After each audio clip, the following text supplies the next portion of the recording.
Welcome back, sleuths, suspects, and witnesses. This is day 12 of our amazing case of the missing manuscript and virtual book festival. We are having a blast.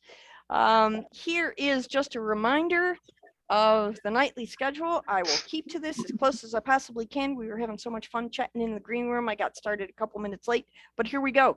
No event on February 14th because it's Valentine's Day and I'm not going to be here. Tonight, we have two amazing authors reading for you. This is so much fun. I love bringing new authors into our community. Chloe Holliday will be reading for the second time. She'll be reading from her book, Finders Keepers. And Kristian Bullen will be reading from her book, Depth in the Field. Oh my gosh, such great stories. You guys are going to love these. So, everybody, welcome to another fun evening. We're going to have a great time. And just because I know she hates being on the hot seat, Kristian, we're going to let you get this over with right away so you don't have to stress about it. How's that sound? That sounds good. Thanks. Awesome. Okay. Kristian is going to read from her book, Depth in the Field. Kristian, do you have a copy of it with you that you can hold up in front of the screen for us? There it is. Depth in the Field. It's a very fun cover, very fun book. When you are ready, ma'am, please take the microphone and read aloud. Chapter 10, Emma. Lizzie, get over here right now, I say to her in a blinding panic. I can't think straight. Jason popped up in a third dream and I'm spiraling. I need Lizzie to help me figure it out. She's the only one I trust who can help me sort out my thoughts and my feelings. Emma, what time is it? She asks as I hear her yawning on the other end of the line. Jesus, I don't even know what time it is. My clock says 7:39 a.m. The sun is barely up. I gather my sheets in my hands and groan. It's early. I'm sorry to wake you. What happened? She sounds a little more awake now. I need you to come over to my house. I need my best friend. You already woke me up. Just tell me whatever it is now, dork, she says with a laugh. I sigh into the phone and give her a partial truth. I kissed Jason. It isn't a lie. I did kiss Jason. A lot this week. Jason, who? She asks, confused. Cooper. I admit shamefully, and even though she can't see it, my face is buried in my hands to hide the guilt that is swirling in the pit of my stomach. Oh my God, I'll be right there. She hung up the phone and then knocked on my door 4 minutes later. She comes barreling into my house like a bulldozer, even though she isn't any bigger than me. You need to give me all the details. I need to know everything right now. She grabs my wrist to drag me to my room for some privacy.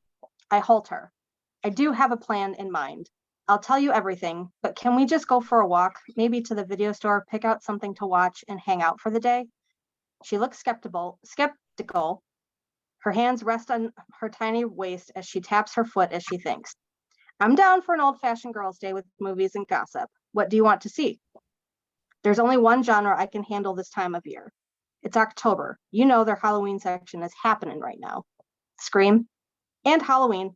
Maybe something new this time, like The Exorcist or whatever you want, lady. No gross body-mutilating horror movies, though. Her face contorts like she's going to be sick at the thought.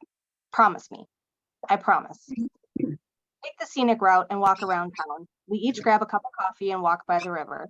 It's a beautiful morning, and Lizzie never once pushes me to reveal anything. It's nice. We talk about school and what's going on with her and her older brother, Jonathan. Elizabeth and Jonathan Easton are just over a year apart and often get mistaken for twins. Johnny has always been a bit of a rebel. He pushed their parents' buttons, drank, almost dropped out of school, bought a motorcycle, then he fixed up and rebuilt himself. He wore a faded leather jacket with aviator sunglasses. A cliched bad boy, but one with a good heart. He took care of Lizzie like no one ever could, not even me. Everyone at school knew that if they messed with her, they messed with him, and you didn't want to mess with him. He got a scholarship by the seat of his pants and has been off enjoying college at Central State. I had a major crush on him when we were growing up, and I don't know if Lizzie ever knew. I never said anything to her. I thought it might be weird if I told her I liked her big brother. How's Johnny? I ask Lizzie, since I need to keep my mind from wandering to the quarterback I've been sneaking around with. He's good. He's actually doing really well in school. I think he's taking some art classes, and he enjoys it. That's great. I'm glad he's finally able to do something that he loves to do. Me too. My parents are still worried since it's a guaranteed job like a lawyer or a doctor. What they don't realize is that he's never been who John is. He's always been marching to the beat of his own drummer. He just needed to get out of his awkward teen years behind him and be able to become who he's always meant to be. I think about what I'm meant to do in life. I have lots of things: English lit, music, film, helping others learn, but I feel the most at peace when I'm behind a camera. Even if it's for the dumb yearbook or newspaper, I notice how it feels to be behind a lens, capturing beautiful moments, always looking for that perfect shot. I think it's how my dad feels when he's painting, like it's the only way he knows how to express himself. I think about maybe being a photographer or having my own studio one day. I say, with no real context as to what we were just discussing. Yeah? She asks as she wraps her arm around mine as we sit on a bench together for a moment.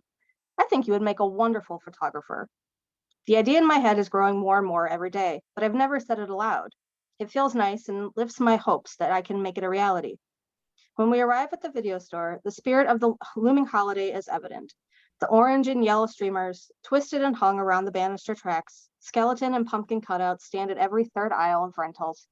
The Nightmare Before Christmas is playing on the televisions around the corners. The aroma of popping popcorn fills the small space. It's unavoidable. The atmosphere is calming to my soul as I cling to the 2 flicks I sent out to rent. I have so many fond memories as a kid coming to a store with my mom on a Friday night. After he left, my mom was working crazy hours to make sure we had a place to live and food to eat. But Friday nights were our nights. She'd get us a pizza, just cheese, and we would go pick out 3 or 4 movies to binge watch since it was our bonding time. She'd make a huge bowl of popcorn and we'd get a couple of candies each. It was absolute heaven for me. Can we just browse for a little bit? I asked Lizzie, giving her my best pouty face. I don't want to leave yet. Whatever, just don't grab all horror flicks. Get some romance or musicals if you're going to get anything else. Since I'm lacking any action myself these days, that's where I'll be. Lizzie heads to the action section and I wander over to the dramas. An officer and a gentleman catches my eye, and when I look over at the door and see Jason and Austin walk in, crap, crap, crap. Like a 12-year-old, I hide myself to keep him from seeing me. I don't want to talk to him at all, let alone about the kiss, and I don't want to have an awkward run-in with his brother. Lizzie's always had a crush on Austin since we were all tykes. Austin, the golden boy Cooper. He was the one everyone thought would make it to the pros. But it just goes to show you how important education is. He let his grades slip, and while he was good at playing ball, he didn't put up the same numbers Jason does. I heard recruiters have been scouting Jason since middle school, which is probably why he's so freaked out about doing well on this extra credit. He knows what his future looks like if he doesn't graduate. It'll look like Austin's present-day reality. If Lizzie sees Austin, she'll want to talk to him. So I'm going to have to make some weird casual conversation that is the last thing I want to do right now. I slowly walk around to find her in the action section, debated between Speed and True Lies. Which one? She asks as she reads the back of the box. Keanu or Arnold? Get both and we'll rent them for the whole weekend. I say, itching my head so my arm blocks Lizzie's view of the counter. Oh no, the counter. And that's where I'll stop. Excellent. Well done. Nice. Yay. Oh, and I have a guest. Oh, Logan. Okay. So again, Kristian Bullen, her book is called Depth in the Field. I know you're wrangling Logan, but can you hold up the book for us one more time? Depth in the Field. There it is, everybody. Okay, next we are going to have Chloe Holiday read for us, and she's going to be reading from her book, Finders Keepers. There it is, a little bit closer. Finders Keepers from Chloe Holiday. Okay, when you are ready, ma'am, please take the microphone and read aloud. Okay. On Wednesday of finals week, Caleb blew an hour he should have spent studying looking up craft markets, an idiotic compulsion like picking at a scab. Damn. There were a million little bazaars, one at every school and church, pretty much the whole month of December. Farah could sell soap at any one of them. Great. Another dead end. She said she used flowers. Caleb frowned, trying to remember. A little help from Google, and he entered scented geraniums into the search bar and found a local home improvement store.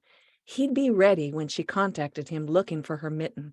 An icebreaker, an excuse to reconnect. After his analytical geometry test, he took the bus to the big box home improvement store. Huge holiday inflatables stared down at him, a bug-eyed Rudolph, a Santa as wide as he was tall, and a giant snow globe containing both a Christmas tree and a snowman. He navigated displays of lights, sidewalk salt, and bright red poinsettias to the indoor garden center, where he approached a tall, freckled kid with a long, coiled watering wand. "I'm looking for scented geraniums." The kid frowned and pointed to the foil-wrapped poinsettias. "The flowers are over there." He looked dubiously at the green plants he watered. "Are they annuals or perennials?" Damn if he knew. Caleb scratched his head. "All I know is they're called scented geraniums." "Well, I guess you could smell them all. Or if you're in a hurry, maybe I should find a supervisor. I've only been here 2 weeks. "Yeah, thanks, if you don't mind." After 15 minutes, a plump older woman came up and Caleb explained his quest again. I don't know. We don't have much of anything plant-wise this time of year. Let's go look." They went up and down the aisles. Finally, she typed into a small tablet. "Sorry, no geraniums," the lady announced. "Maybe she'd like a poinsettia instead?"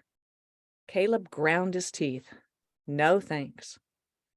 "Well, Cody's in Noma has all kinds of exotic flowers." She wrinkled her nose. "Expensive, though." Caleb thanked her and left. He pulled up Cody's on his phone, on the red line, but they'd close before he got there if he took the metro. He checked his credit card balance, running on fumes with all this extra travel. When the Uber dropped him off, he walked into a brightly lit space with a tiered display of poinsettias. The rest of the shop was a jungle of spiky green plants in big tubs, potted flowers, and artfully contorted bonsai trees on shelves. It smelled like a jungle, sweet floral notes with underlying damp earth. Caleb's gaze returned to the poinsettias. A couple had weird bicolor leaves of peach and green, so maybe that was a good sign. He nearly swallowed his tongue. Some of them were $120. "May I help you?" A thin black woman with short hair and cat-eye glasses called from behind the counter, where she arranged flowers in a vase. She wore a bright green apron that Farrah probably would have loved. "We close in 10 minutes, I'm afraid." "I'm looking for scented begonia. No, geranium." "Okay, what variety?" "I don't know. One that smells good?" The lady laughed. "Well, you're welcome to smell them, though there's a huge number of varieties. Let me show you what we have, and if you don't see one you like, we can special order one for you." That sounded promising and expensive. Caleb followed her to a back room with plants on racks in low rows beneath grow lights. "These are the scented ones we keep in stock." She waved to indicate several dozen plants with scalloped leaves, some with bright pink or red flowers. The big plants are $69.99 and the small ones cost $34.99. Even a small plant would peg out his credit card. Maybe he could take some extra shifts at the coffee shop. He stared at all the flowers on the rack. Are some better for soap?" "They can all be used for soap. Candles, potpourris, teas. What exactly are you looking for?" she asked with asperity. It was past closing time. He was being a jerk. What am I doing? He threw himself on her mercy. "It's for this girl," he blurted. "She makes soap. She has one that smells like apples or roses, maybe? She likes bright colors. Do you have something like that?" "Sure, they can smell like mint, cinnamon, peaches. The flowers are different, but it's the leaves that are used for scent." She held up plant after plant, brushing the leaves, each time for him to smell, the fragrances aromatic and intense. He liked the pineapple and lemon-scented plants best, and one had vivid two-tone flowers, a splash of red on each petal, surrounded by pink. Farrah might like that. "This one." "Lemon fizz?" "Yes, please, the smaller size." "Do they grow fast?" "Reasonably, but all we have in stock for lemon fizz are the large ones. I could order you a small plant, though. When do you need it?" "Oh, no," he confessed. His voice dropped. "I wanted to have one in case she comes back." God, could he be any more pathetic? The lady's face changed. Her pity made Caleb want to sink through the floor, but then she smiled. "Let's check our hospital wing. Some get damaged and we sell them at a discount." She casually reached out, fingers brushing the full, pricey lemon fizz plant. Suddenly, she snapped off a stem with a little pop. She led him over to the last rack, jumbled with stems stuck in jars of water or small pots. Let's see what we have here. She dipped the scrawny sprig into water, then a tub of white powder.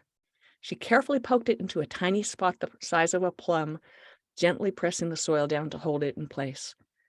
She looked at him with a grin. Oh, there's a lemon fizz start right here. I can give it to you for $4.99. It comes with a guarantee it'll root within 2 weeks. Thank you. He cleared his throat. Thank you so much. You're welcome. Smiling, she set the start in a box and carried it over to Ring Up. Here's a care guide and a starter packet of plant food. Merry Christmas. On the metro, Caleb held the baby plant against his chest to protect it from the jostling of strangers. He read the care guide twice, studying it with the same attention he should have spent on design too. He unlocked his apartment and carried it to the window he'd cursed for the sunshine that came too early on the weekends. There you go, little fizz. Grow fast, dude. Caleb waved a can of vegetable beef soup and opened his emails. His heart leaped. 3 messages from his missed connections ad. He'd tried to temper his expectations. He'd lost track of how many bullshit replies he'd had. The first one had to have been a damned bot. Hoist you mail member like a derrick. Great. He opened the next email. Your missing item has been found. To claim it, send $45 to cover processing and shipping fees. Since we only charge actual shipping, please provide your bank account number so we can credit your account for any excess. People really fell for this? He clicked on the last one. You like orange wool? Just wait till you see mine. Text me and let's arrange a time to get together. Great. He'd have thought this shit would have stopped by now, since he let the listing expire, or that word of mouth would have gotten to her. He was almost surprised his pathetic ad hadn't gone viral. This is crazy. He was wasting his time, obsessed with a woman he'd only met once. Time to move on, keep his head down, and concentrate on school. Keep the plant as a memento, otherwise forget about her. Caleb unsubscribed from any more emails from the ad. His eyes went to the windowsill, where little Fizz bravely kept the faith, leaves upthrust despite no roots, nothing to ground him but hope. Caleb shut his laptop, resolute. If he can do it, I can too. Well done. Yay! Thank So you.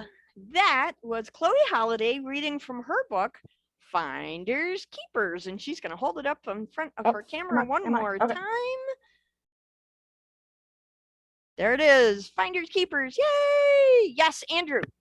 Before we go on and have a little bit of fun, I have to say, Chloe, your voice is absolutely spectacular. I could sit and listen to it for a significant amount of time. And so next version of the Slice of Fear series, you'll have to read one of the stories that are written from a female point of view. Oh, thank you. I get lots of different voice talent to do those. Oh, thank you. Yeah, no, I'd be happy to. Actually, I hope more people think that, because I'm doing audio for them and it is a lot of work, but it's fun. So I hope more people think so. Yeah, absolutely. Absolutely. So much fun. Huge Okay. super readers. Yeah, Kristian, I'm so proud of you. I know this is like the first time you've read in public, and I'm so proud of you for bringing your book out and sharing it with us and having fun while you're doing it. It was really lovely to hear you read. Thank you.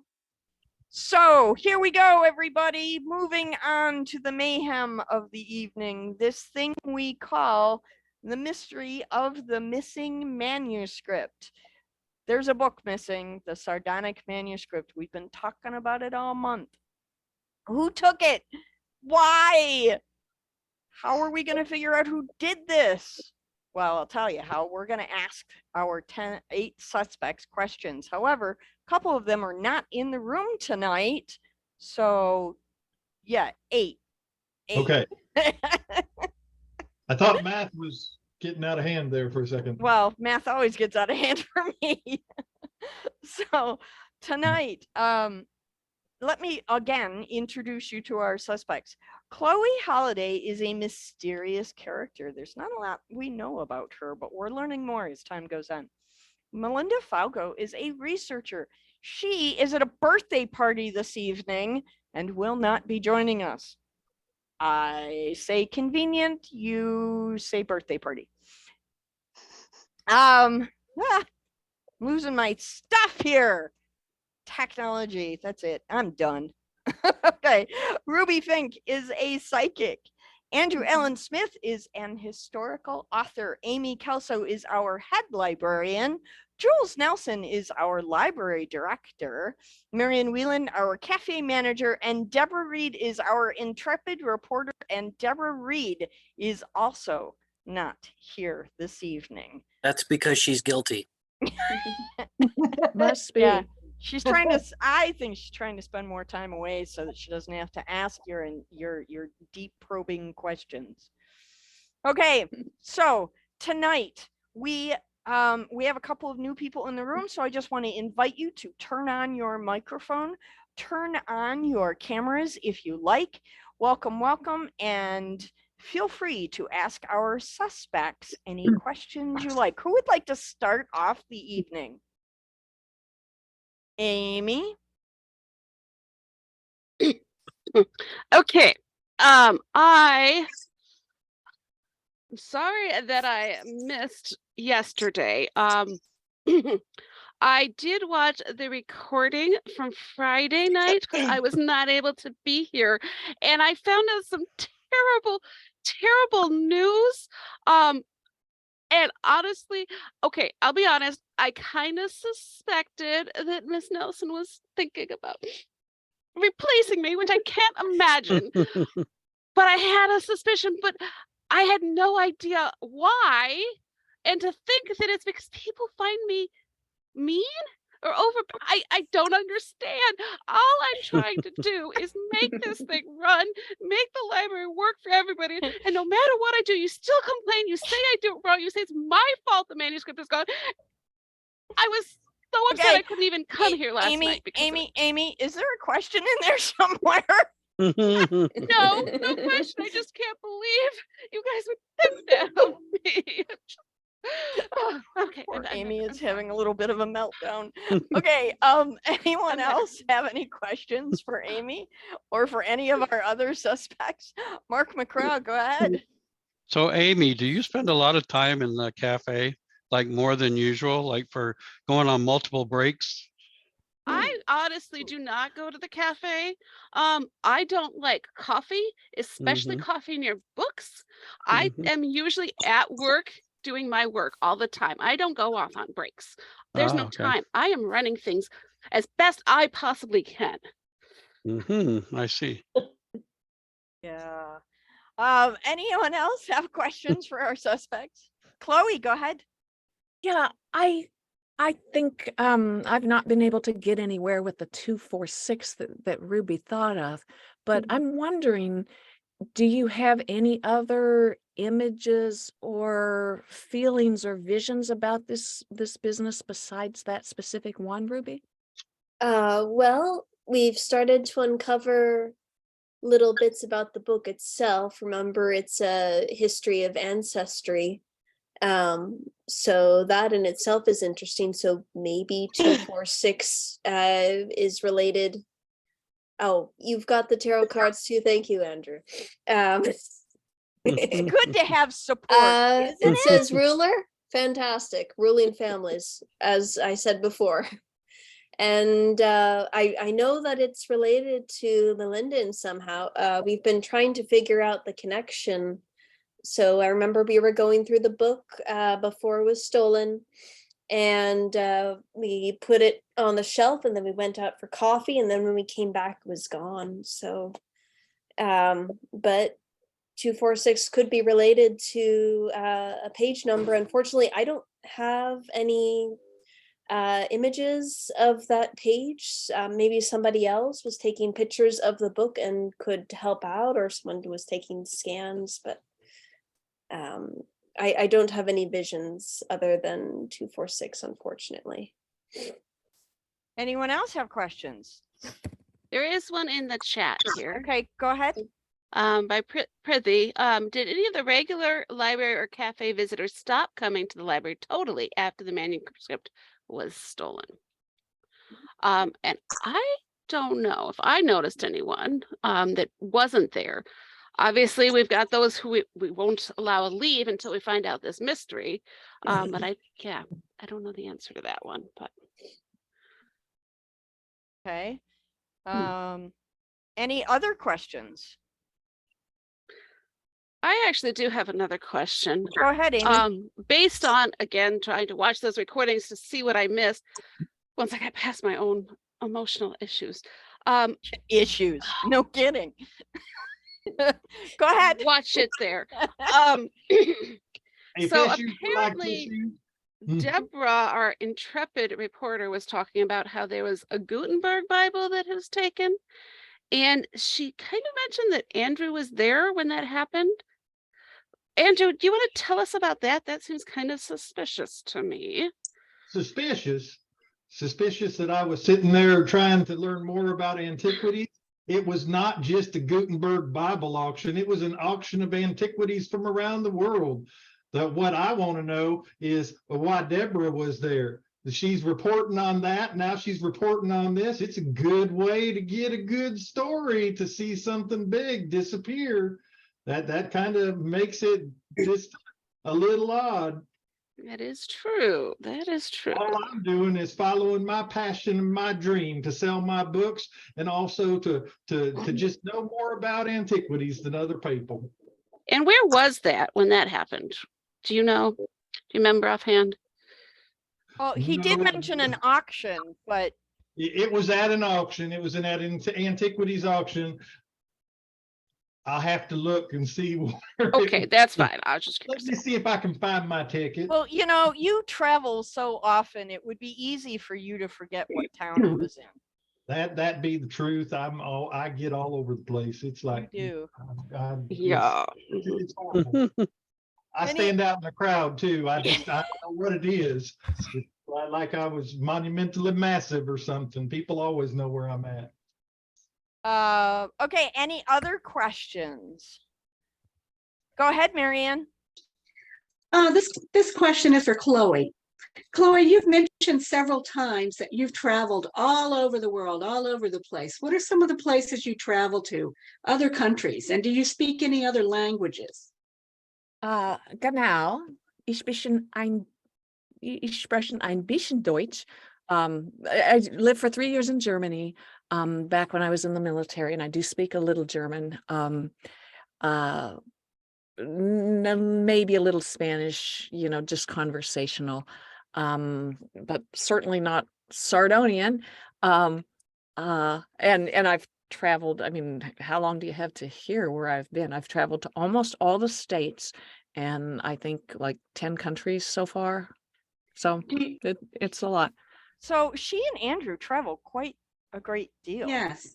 But I would have the same question for Andrew. What places have you been to, Andrew, outside the United States? There ain't many places I ain't been. Inside the United States, I pretty much hit them all, but outside the United States, wherever my travels take me, I've hit almost all of Europe, with the possible exception of them. There are countries that change their names about every 16 minutes, so I don't know if I've been in any of them. I kind of stay away from the Middle East sometimes, because they get kind of uppity, and them machine guns are always loaded over there. If you head down into the Africa and them there Kenya and all that sometimes Oh those my God. just a little bit. Woo! They want food, they want money, they want you to take their kids home with you. I don't want no kids. I just I'm sorry I asked. Oh my God. Same thing like in the cafe. Blah, blah, blah, blah, blah. Comes over there and that's So I have an interesting question for Jules. It would seem to me that since you hired Amy as your head librarian, that there must have been a time when the two of you, dare I say, were thick as thieves. What might have brought about this break in your connectivity that you might want to replace her? Well, part of it's just that everybody's saying how they're, she's overbearing and inflexible. So I kind of feel like we should try to make friends and influence people when we are such a public place as a library. So, like I said, I wasn't completely So it's- okay with the it's- idea. So it's not like your friendship is broken. You just think this is a professional change that needs to happen. Yes, exactly. So I've Amy, just do you feel a always little bit been- better about that? I've just always tried to do my best, and I don't know why people have a problem with that. It's them that's being too loud and disorganized. It's not my fault that they're not following the rules. Andrew, go ahead. Well, in character for a second, I have to say I was looking things up and trying to find out where my ticket was from, and I found out I have nothing to say about that. So Fair enough. it's one of them things. I don't know if I have enough information. And on a non-note, Amy, you're just awesome. I just wanted to say that. See, Just breaking somebody character likes just a me. second.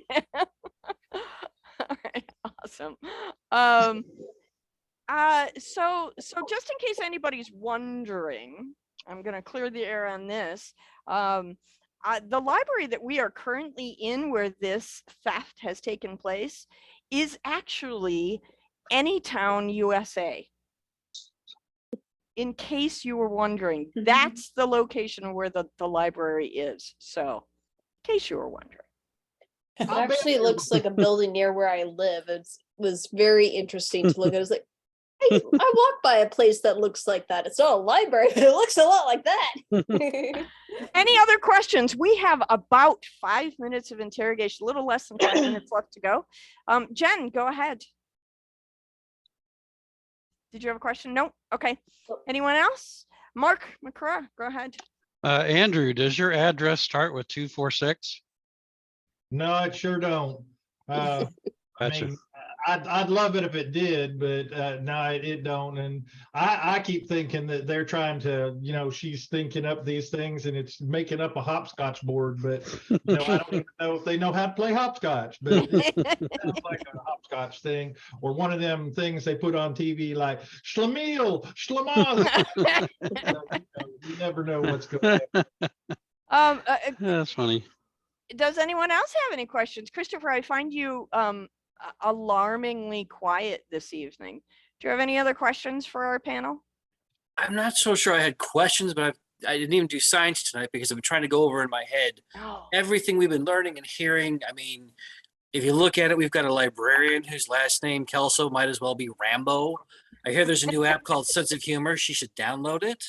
And we've got a psychic who, let's be honest, if she had any ability to see anything, wouldn't be peddling her wares at a library. She'd be on like Kelly Clarkson's show guessing which celebrity is going to name their baby orange or starfruit. You've got Melinda, whose language she's fluent in, I wish, was silence. And to say nothing about an intrepid reporter who's physically and mentally unable to give a straight answer about anything, and who, by the way, made a death threat against one of the other suspects. I believe her exact words were, "I'd kill him." So for those of you who have missed some of the episodes, you might want to go back and rewatch. All right, just about another minute and a half left. Any last questions before we're done here? Go ahead, Jules. Question for Ruby. Ruby, could that number have been like the number of the page that Melinda's information for her family been on in the manuscript? It could have been. I know we went through several pages of something about lineage and jewels, I think, but I don't quite remember. I'm sorry. Jules. Something there. Okay, anybody else? I just have to point out one other thing. I know that somebody mentioned well, I was gone and not able to defend myself, that I do have skills in origami. But I just want to point out I work in a library and we have a whole section that teaches origami. And I'd be glad to show that section to anybody here. Just knowing origami does not obviously make me a thief. I just wanted to point that out. Well, will you teach us all how to do some origami horses? Perhaps, if you're lucky and behave and are quiet. Clue! So Jen has a question, Amy, and this is how we're going to wrap it up tonight. Do you know if any of our suspects have checked out any books on origami? Do you recall in the record? I don't recall that any of them have. I'm trying to ponder back, but they are available for anybody. And so anybody who wanted to could definitely look at them, even if they didn't check them out. They are not there in the available. reference department, is what you're saying. No, they are not in the reference department. They are ones that you could check out. Yes. Awesome. All right, everybody. Thus concludes another fun and exciting night of Beat Up Your Favorite Librarian.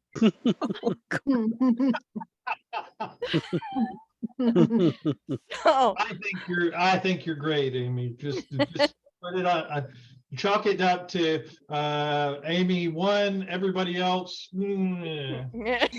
Exactly. I know. So again, who did it? Who stole the sardonic manuscript? And my goodness, why? We need to figure these questions out.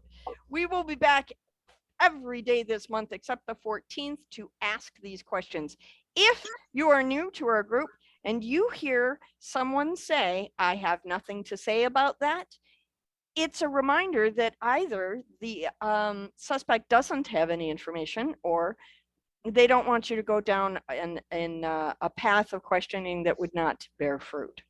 Please watch the replays posted on Facebook for intense scrutiny. Those replays are also posted on our website as well, on the same registration page you accessed to come here this evening. And yeah, we are giving away prizes, so keep note. Scavenger hunt every night. New scavenger hunt rules. Actually, they open in the morning. I believe it's 12 a.m. Greenwich Mean Time, so they are open to everybody. Go in, solve the riddles, win prizes. It's super fun. Thank you, Riddle Master Jacob Bullen, for again making my life a whole lot easier than it would have been. Congratulations are in order for Andrew Allen Smith and Deborah Reed, 2 of our authors who got to the heart of the case already with 100 fingerprints. They don't stop there, though. They can continue to amass them as the month continues on, but they are now in the running for one of those 5 medals and a possibility of winning the snazzy trophy with their name engraved on it if they get the most fingerprints for the month. Here's our leaderboard as it stands. Amy has 86, Jen has 65, Chloe has 60. We are tied in 4th place with Emma, Jacob, and Diana cannot type. See that? Jules. Yeah, that's Okay. same problem I had with Andrew. Wait, there. Yeah.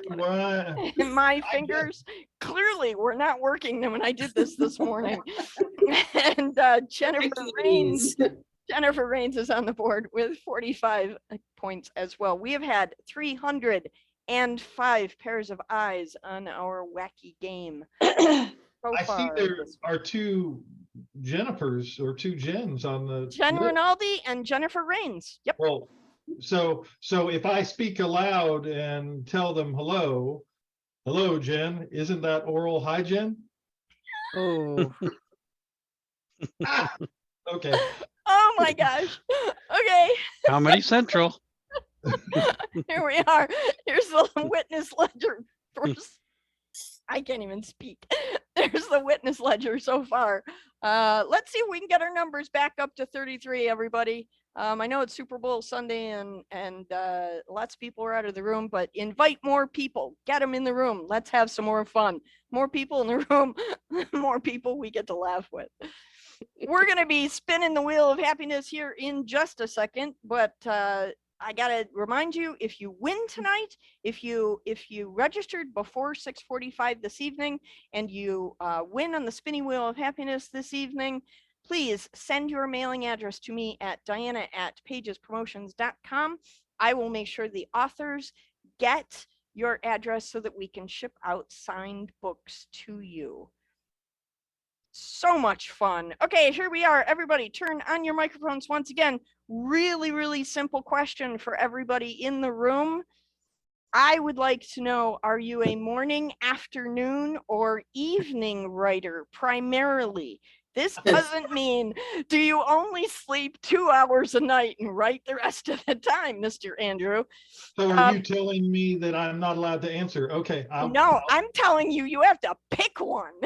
Yeah, I'm not gonna do it. And just because you're being so obstinate, we're going to start with you. Do you write in the morning, in the afternoon, or in the evening, Andrew? I'm not coming out. Come on, Andrew. Whatever I want to write. You're allowed to write whenever you want to write. I'm just curious I about when write- you do it primarily. I write in the morning. It is, it just depends on which time zone I'm in. It could be lots of mornings. So my morning makes your evening or your daytime. I do not think you understand. Okay. And I thought that was an easy question. Kristian, what about you? I kind of have to do it all day. I sprint write. I do writing sprints while I'm at work. I get 2 15-minute breaks and then a half-hour lunch. So I do most of my writing or editing at that time. And then if I'm lucky and I get to write at night, which Jake and I try to trade on and off. So all of them, like I don't have a primary time. So when I Okay. can. All right, fine. Nobody's going to answer a simple question. Christopher, what about you? Morning and afternoon. Thank you. Marianne, what about you? Nighttime between 10 p.m. and 2 a.m. Okay. Amy. I would love to be a night writer, but I'm a teacher, so I have to get up early. So instead, I write early. I actually get up 2 hours before I have to be anywhere, so I can write in the morning. So That's hats off. I could never do that. Chloe, what about you?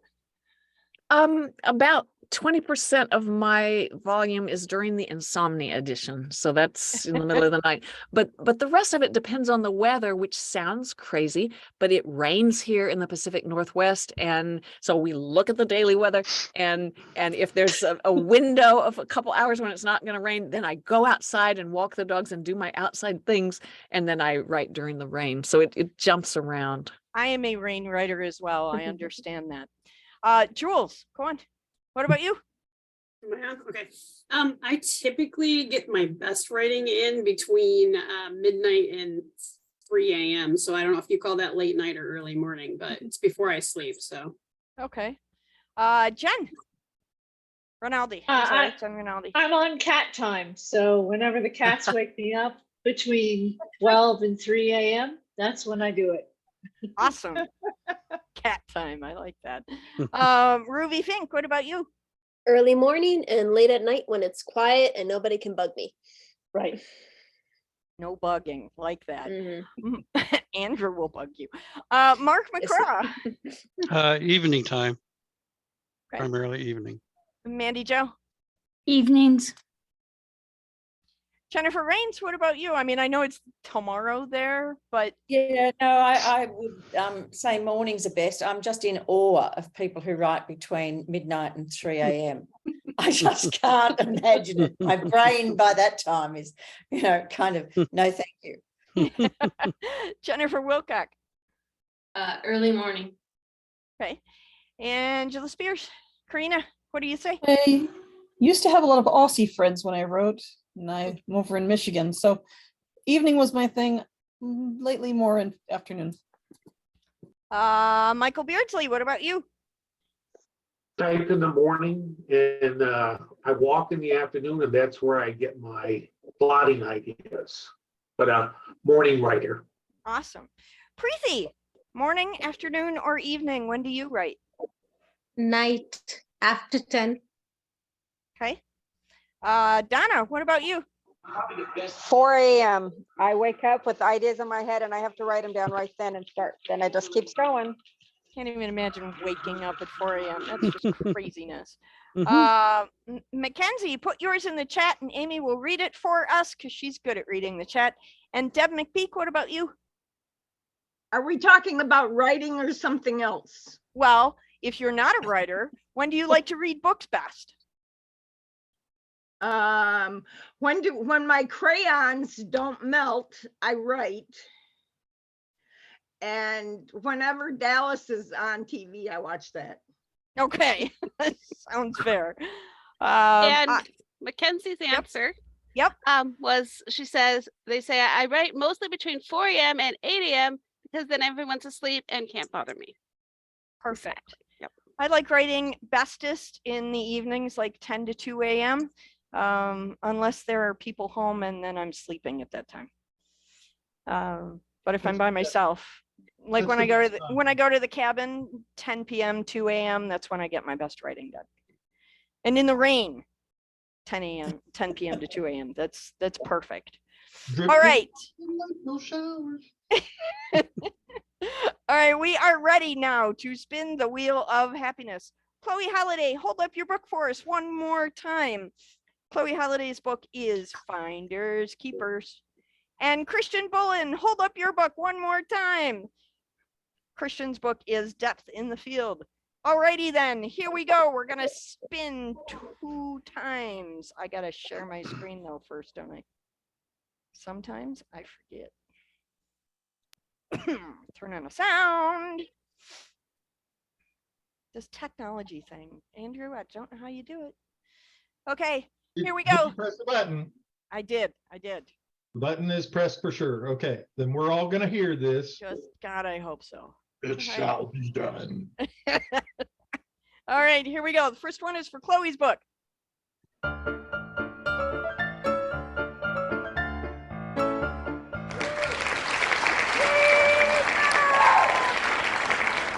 And I just gotta say, Amy, thank you for the visual cue.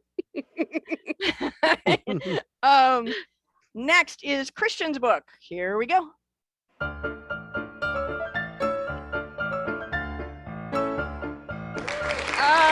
Diana's not in the room tonight. I just noticed that I messed up my wheel. Diana is not in the room tonight, so we're gonna spin it one more time. Ready? Here we go.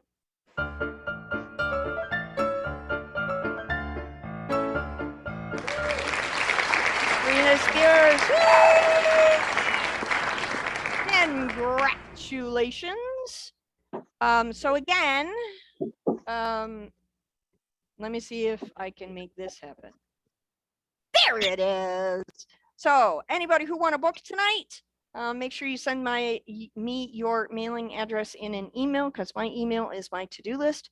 Send it to diana@pagespromotions.com, and I will have the authors ship out your handy dandy books. Okay, everybody, we have got just like 2 minutes left. Does anybody have anything they'd like to say that is not about the mystery game?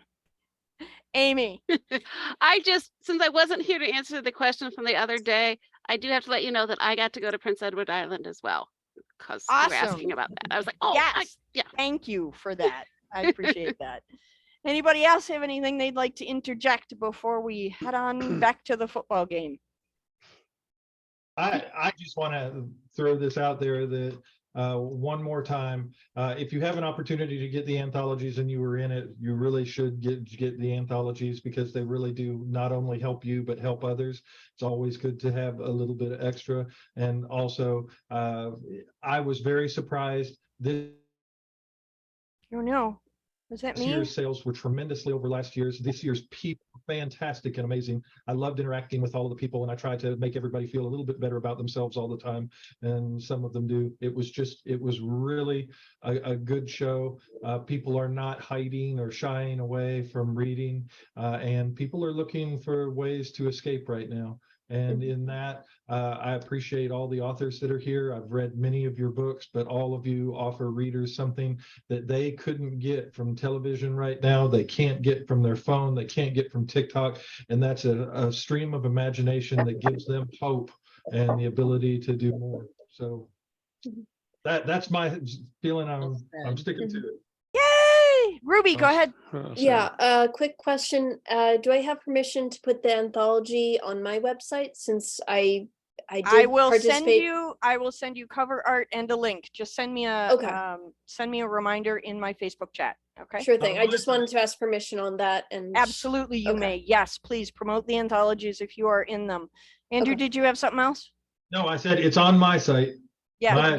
Yep. It's on mine as well. You are promoting yourself as well as others. Yeah. Jump on it. Absolutely. Jump on it. Mark, did you have something to offer before we go? No, just. No? Okay. I thought you had your hand up. No, I just said, well said. Yeah, awesome. Okay, that is it for us this evening. Thank you, everybody. Go back to your football. Go back to your puppy bowl. Go back to your, I don't know. What do people eat for football? I have no idea. Okay. Snacks. That's snacks on the table. Yeah, snack. I don't know. I put a wheel of Gouda cheese in front of me and I'm happy. So, okay. Have an awesome night, everybody. We'll see you back here tomorrow. Bye, everybody. Bye. Bye, guys.